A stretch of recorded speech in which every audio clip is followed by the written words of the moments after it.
আসসালামু আলাইকুম, আশা করি সবাই ভালো আছেন। আজকে কথা বলবো এক স্বপ্নবাজ তরুণের সাথে, যিনি ভোগ্যর আশা নিয়ে বাংলাদেশ থেকে লন্ডনে প্রবেশ করেছিলেন। চলুন সরাসরি চলে যাচ্ছি ওনার কাছে। আসসালামু আলাইকুম ভাই। ওয়ালাইকুম আসসালাম। ভাই কি অবস্থা আপনার? ভালো আছে? এই তো আলহামদুলিল্লাহ। যদি আপনি স্টোরি অফ লাইফ পেজে আপনার নামটা বলতেন। ধন্যবাদ স্টোরি অফ লাইফকে আজকে আমার সাথে কথা বলার জন্য। আমার নাম মোহাম্মদ জাকির হোসেন চৌধুরী।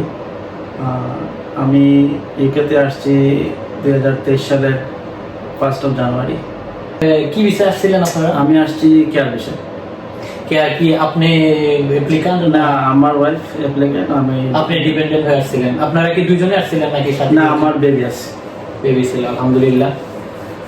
আসার পর থেকে তো আপনার ওয়াইফ তো কেয়ার পিসে আসে, যে কোম্পানিতে এখন তো মানে বেশিরভাগই শোনা যায় এরকম যে কেয়ার কোম্পানিগুলো কাজ দেয় না, অনেকেই স্ট্রাগল করে এগুলো নিয়ে, যে অনেকে সাফার করতেছে প্রচুর মানুষ।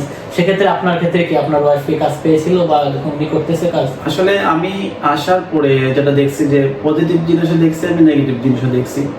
এই দেশে আপনার যদি স্কিল থাকে আপনি কাজ পাবেন। আর আমার ওয়াইফ আসলে এই বাংলাদেশেও ধরেন প্রফেশনাল ছিল, ও মিডওয়াইফার ছিল। মিডওয়াইফ ছিল আপনি বাংলাদেশে? এখানে আসার পরে ওই মিডওয়াইফের এক্সপেরিয়েন্স শো করার পরেই ওই কোম্পানিটা তারা আমার চুজ করছে। আমার ওয়াইফ ইন্টারভিউ দেওয়ার পরে তারপরে আমার সবকিছু খুব তাড়াতাড়ি হয়ে গেছে।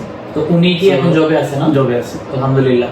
তো আপনি মানে আসার পরে কি আপনি কি জব করতেছেন? আসার পরে কি সাথে সাথে জব পাইছেন? আসার পরে আসলে আমি আমার প্রথম দিনের স্মৃতিগুলো এখন মনে পড়ে। আমি যখন আমি বাংলাদেশ থেকে রওনা দিলাম, ফ্যামিলি ছাড়িয়ে এলাম, আসার পরে হিথ্রো এয়ারপোর্টে নামলাম। এই দেশে তখন সত্যি কথা আমার আসলে কোনো রিলেটিভ ছিল না। এখন হয়তো আমার ভাই বোন আছে। আমি আসার পরে আমার ভাই বোন আছে। আপনি যখন আসেন তখন আমি একা ছিলাম। তো আমার একজন রিলেটিভ যে আমার এয়ারপোর্ট থেকে রিসিভ করছিল, আচ্ছা, ওইটাই আসলে আমার কাছে অনেক বড় একটা পাওয়া। ওই দিন এর আগে আমি জানতাম না যে আমি আসলে আদৌ আমার এয়ারপোর্ট থেকে কে আনবো, আমি বাসায় যে যাইবো, কিভাবে যাইবো।